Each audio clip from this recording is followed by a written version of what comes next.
it's Professor Hall, and I thought I would go over real quickly the final steps for submitting the multiple source essay. I'm going to create a Word document with my name, course, date, multiple source essay, the word count. Remember, the word count includes everything except the works cited page. I'm going to write in I completed my course evaluation if I did. Then I'm going to include the outline. This should be a completely detailed outline. Generally, outlines are approximately 3 pages long. See the course information as well as the textbook for completing this outline.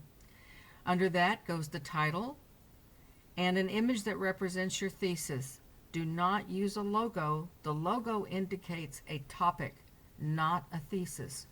The thesis is the statement of your essay that you wish to make, and that needs to be represented in an actual image. Under that image would be by and your name. Next is the abstract, and remember the abstract is double spaced. The top of that will be centered the word abstract. Under that is the title, repeated, and your entire essay in MLA format. You can refer to the textbook for MLA format. There's course information on MLA format, and you can always check online for more information about format should you have a question. Remember that your essay images need to be sharp, crisp, clear, and exactly the same size. If one has a border, then they all need to have a border. If you've included a graph or chart, be sure that you explain that graph or chart. Maybe you Photoshop a red arrow showing the reader exactly what you want them to see. And or after that image, you write content that explains exactly what you want the reader to see on that graph and chart.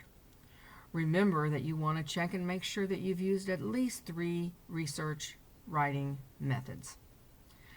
When your essay is completed, you will include your works cited. Remember, this is regular citations, not annotations. Let's take a look at that real quick together. Here I am in EasyBib, and I'm looking at some citations that I created for an essay that I was writing. You can see that this citation includes an annotation. Remember how we did that annotation when we created this?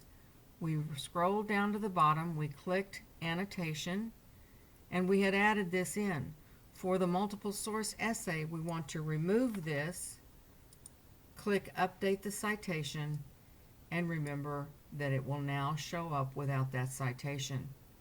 When all of my citations are complete, I click export, print as a Word doc, and I give it a minute to create the Word document, and then I will enable editing just in case any of these citations include all caps. I want to remove that. Let's say that this citation was in all caps. When I've enabled the editing, I want to make sure I go back and change that and take out that because we don't want any yelling in a works cited page. I'm going to save that all to my desktop, walk away from it for a little bit, take a walk, come back and check everything. Final edit, make sure all sentences are correct and so forth. Then I'm going to go to the course. I'm going to go to course assignments. I'm going to scroll down to final multiple source essay. And all of the information was there. I'm going to check my checklist again, look over the rubric one last time, and there is where I'm going to submit that Word document.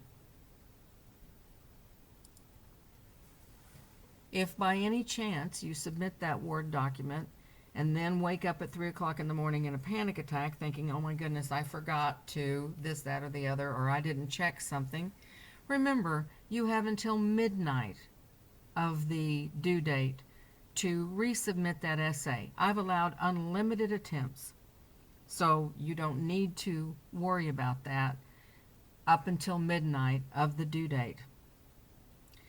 When you go back in, resubmit it, and even if you need to resubmit it again, go right ahead, and I will grade the submission where you write in the little comment box, grade this one.